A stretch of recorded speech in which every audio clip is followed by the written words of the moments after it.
Pagtaas ng laban, di ba, sabi kasi ni coach, may binigyan kami ng card, libreng pagkain daw, sabi ganun.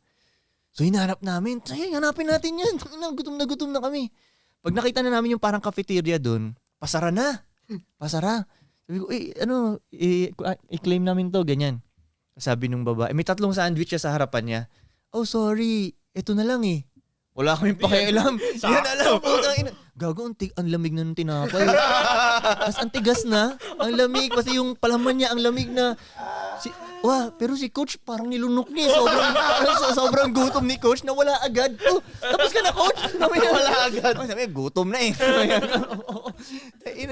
Tapos ako, hirap na hirap ako kainin kasi malamig. Malamig siya. Hindi pa masarap yung palaman, pero tinutubigan ko na ng tubig. Parang may sakit. Gagi talagang alam mo yung tiyan mo lumuluob na? Yung gutom ng ganun. Yun.